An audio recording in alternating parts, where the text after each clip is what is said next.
So someone asked us, if Anthony were in heaven, are you ready to meet him?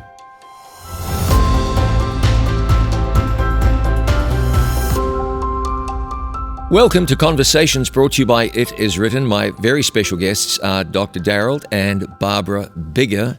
Welcome. Thank you for being here. Thank you very much. You have a challenging story to share, an experience you've gone through. I have visited your daughter's grave many times, Shannon's grave many times. Of course, I lived in the Walla Walla Valley where you live for a short period of time, and the cemetery where she rests is a beautiful place and seems like it's laid out for people to walk around. And even now when I go back, I'll go by the cemetery to visit, and I'll make a point of visiting Shannon's grave. Thank you. I wish I couldn't. You know, my own daughter's name is Shannon. And so somehow I see Shannon's grave and reflect on the fact that that could be my daughter's grave. Your book is A Time to Forgive. And you went through the unspeakable experience of having your daughter's life taken from her. She was murdered in 1996. We're going to talk about how in the world you came to this place, the place of forgiveness. But let's go back and talk about the tragic circumstances that led you to write this book. Shannon's life was taken from her. Before that, tell me about Shannon. Mom? Shannon was a character in some ways. She was a chatterbox. Yeah. Very spiritually minded from an early age on. She was very slightly built, so she reminded us of a little old lady sometimes. She reminded me of my grandma, actually. She was just a delightful child, happy almost all the time, and loved to be around people and encourage them. She was an encourager. Now, she was 25 years old when her life was taken. 5 days into her 25th year, yeah. So she was in Washington, D.C. What was she doing in D.C.? After college, she had gotten a paid internship at Washington Adventist Hospital in their philanthropy department. How we raised a child who wanted to raise money, I don't know, but that was something that was exciting to her. And so she and I actually drove cross country together and got her settled into an apartment that was apparently in a very safe neighborhood, and it was a very exciting time for her.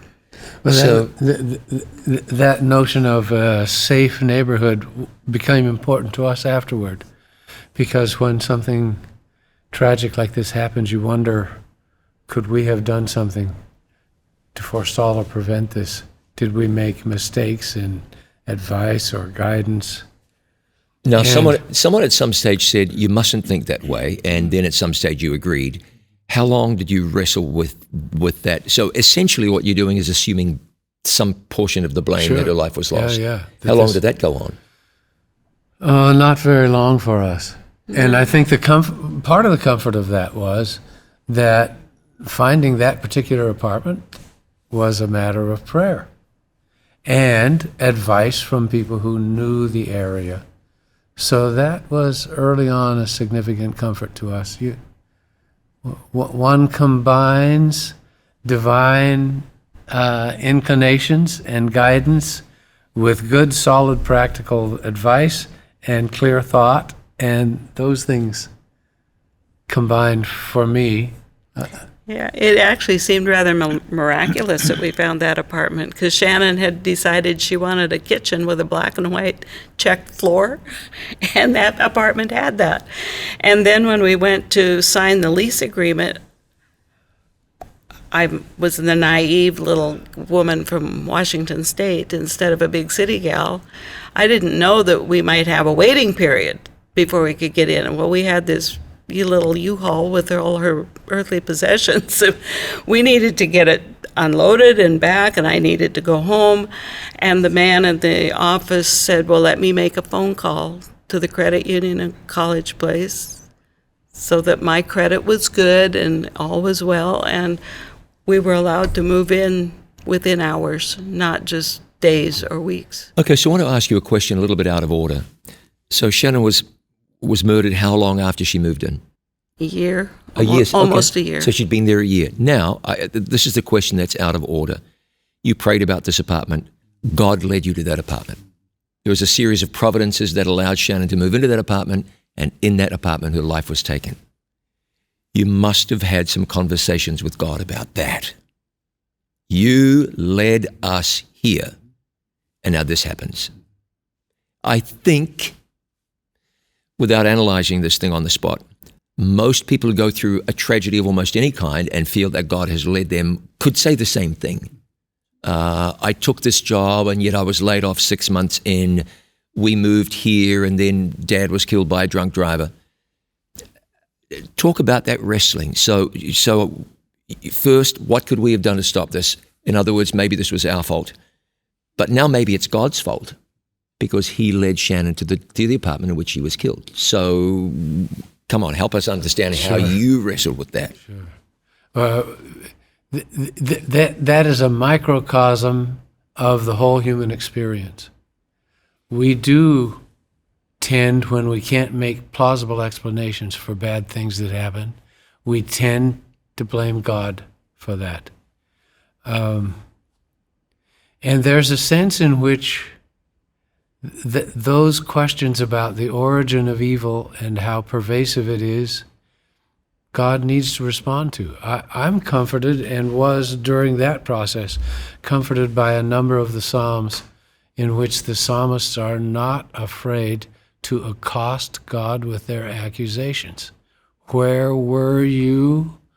Why didn't you? And there's a lot of that in the Psalms. Yeah, a lot of the Psalms are laments, many. Yes.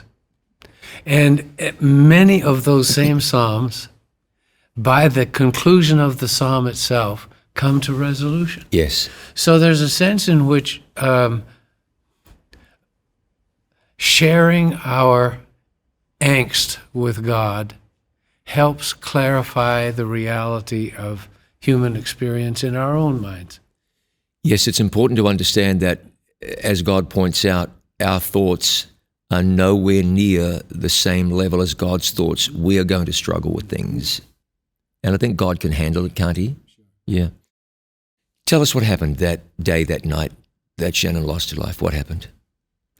Well, we'll never know exactly what happened, but a cousin of mine lived nearby in Silver Spring, and she and her family Shannon had spent the day with them, and when they dropped her off, seemed all was well. Their daughter was going to spend the night with Shannon because Shannon was going to move back.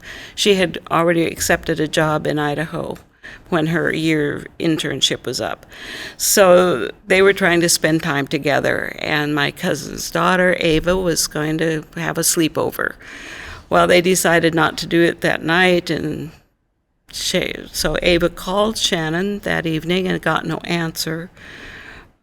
Called the next morning and still got no answer, and her answering machine didn't come on. This is in the days before cell phones. So they called her workplace, and she had not come into work. So then they started getting very worried and sent Dad over to check on her. And Shannon's car was still in the parking lot, and he went into her apartment, said he didn't really want to, but felt compelled, and went back and found her in her bed, tied up in her bed. And she'd been killed. And then he said he looked enough to see that it was her for sure, and went down to the manager's apartment. They called the police immediately, of course, and he said it was like they dropped out of the sky. They were there immediately. And fortunately, there was a surveillance camera at the entrance to this apartment complex where Shannon lived, and it worked. There was video that they could watch, and they saw a van that didn't belong in that area, and it's got the license plate. And so the then, to make a long story short, they actually found that van, which was, I think, a miracle in that area. How often does that happen? Because it was a stolen van, and it had a different license plate than belonged to it. And the police and detectives found it early. She was killed on Sunday, found on Monday, and they found the van early Tuesday morning. Then the process of catching the perpetrator. Because the driver of the van at that point was not who was later arrested. He said he knew who had the van on Sunday, and he had told his partner in crime to change the license plate, but he hadn't done it. So they were able to then locate Anthony Robinson, who was later arrested a few hours later, and he has not been out of jail or prison since that time. Will he ever be? No. He was sentenced to life without the possibility of parole, plus another life sentence, plus 20 years. Yeah, he's not getting out anytime soon. Question for you before I go any further. Darold, you wrote a book about this. You speak on this. You'll go various places and share this story and so forth. This isn't the first television program you've been on. Yet you brought tissues out here with you. How hard is this? How hard is this to talk about? We have chosen not to be observers, but to immerse ourselves in the story every time we do that. So we relive these things. And as you're talking, Barbara, part of the dilemma for me is to live with the uncertainty, the unanswered questions. When Barbara's cousin came to the door of Shannon's apartment, it was slightly ajar. How was that? She was very careful about locking the place, not letting people in. How is it that there were no signs of forced entry? Anthony, who admitted later to killing her, tells several stories about how this happened or why it happened. None of them, all of them could not be true. They exclude one another. So we don't know exactly what happened. That still eats you up a little bit? We have had to learn to live with unanswered, unresolved issues. Let me throw this out here too, because though your name is Darold Bigger, you are Dr. Darold Bigger. Barbara, you've worked for almost 30 years and at one stretch for a church-run university. Darold, you were the senior pastor of a very large church. You earned a PhD along the way. I think it's a PhD. No, it's not an MD. Pastoral counseling, Yeah. It is a PhD. So you know, in pastoral counseling. Yep, okay. Yes. You are a retired Rear Admiral, U.S. Navy. Not many of those. So you folks are all in with God, all in with the church.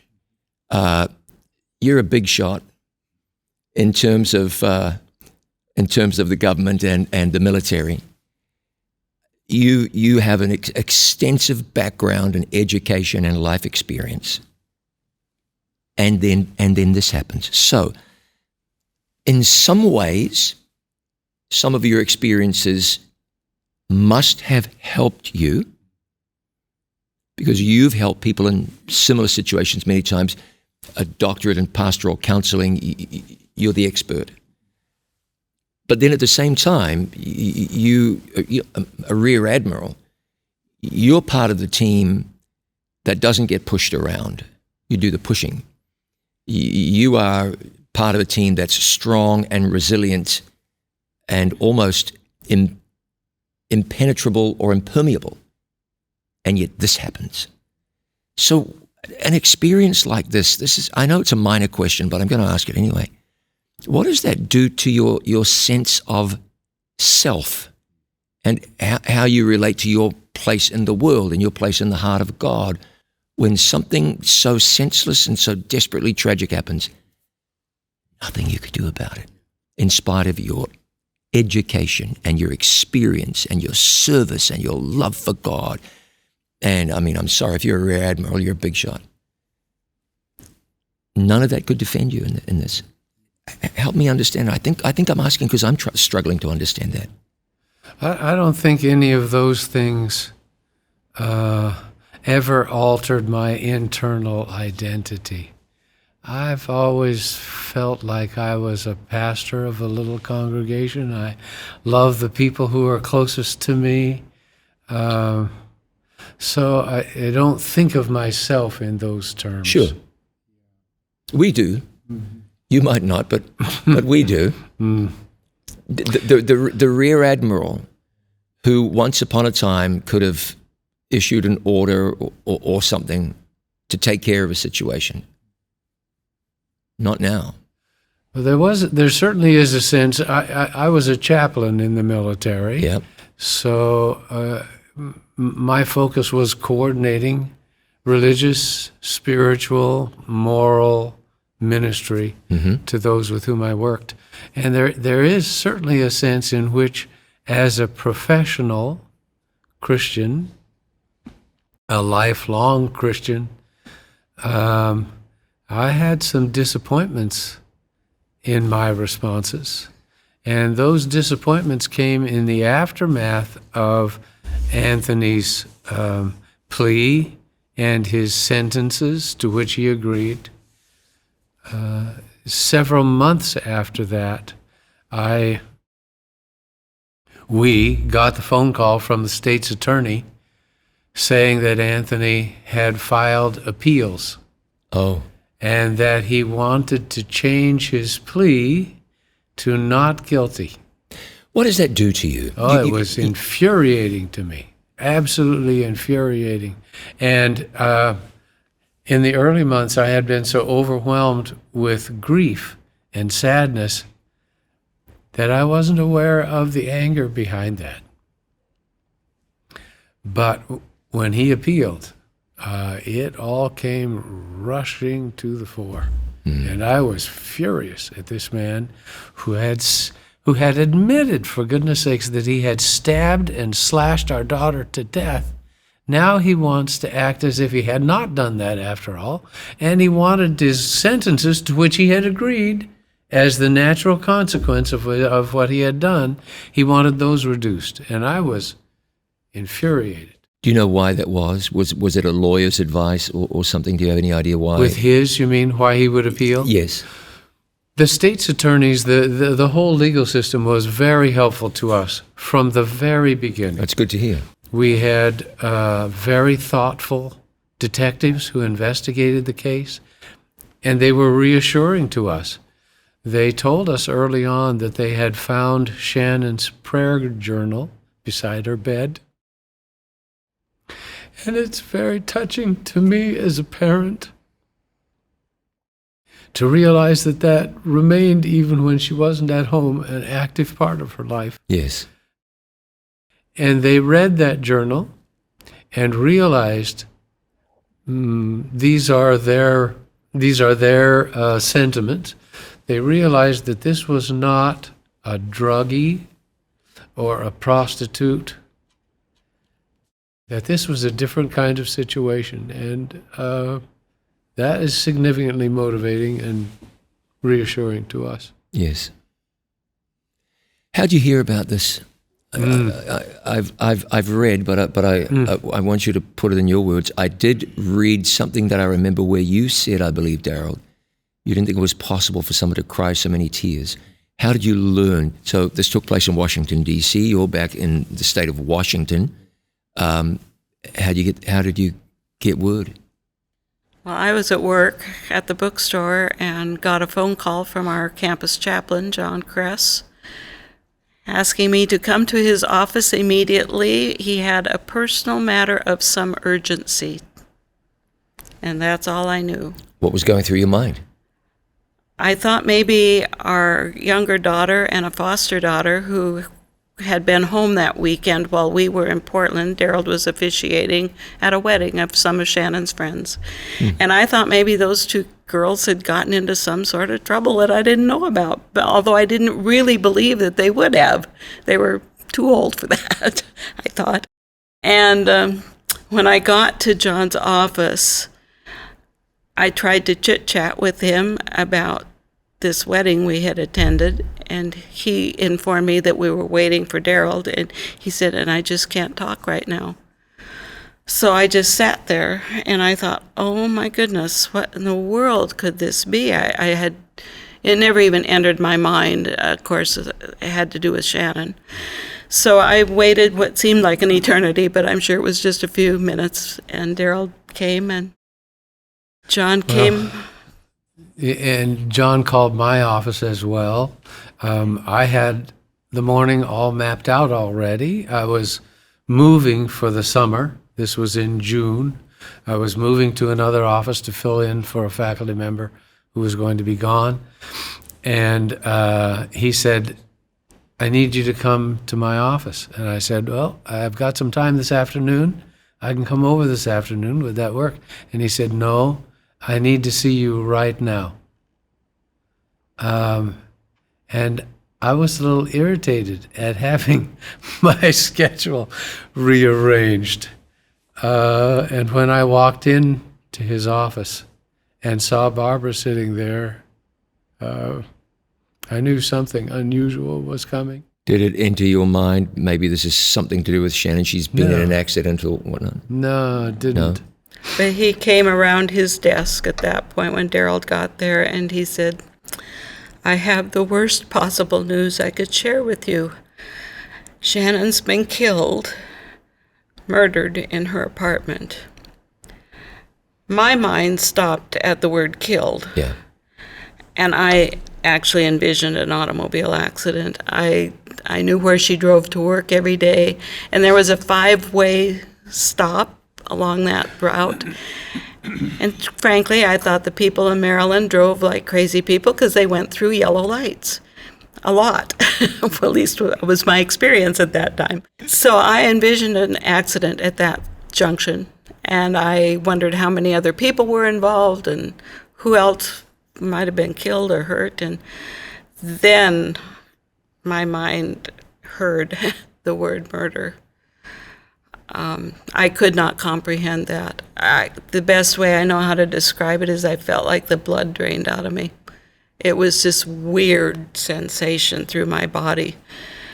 I could not comprehend it. And I had no tears at that moment because it was just too shocking. How about you, Darold? I immediately began to cry. And then I did too. And I didn't have anything to say. The words were gone from my mind, and even when I recover those memories, it's hard for me to verbalize them because it's all emotional sensations. And we are now close to 30 years beyond this. To 29 years this year. Yeah.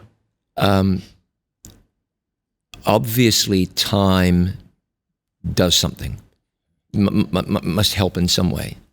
But but obviously, time doesn't heal. Time. What has time done for you and not done? And then I've got to ask you about forgiveness.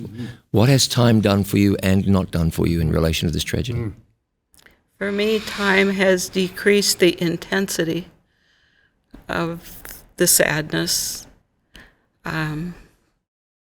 It comes in waves still, but they're much, much farther apart. Mm-hmm. Yeah, at first, of course, it was, daily at the beginning. And I can remember the first time at work, about 3 months maybe into it, that I realized I hadn't thought of her all day long.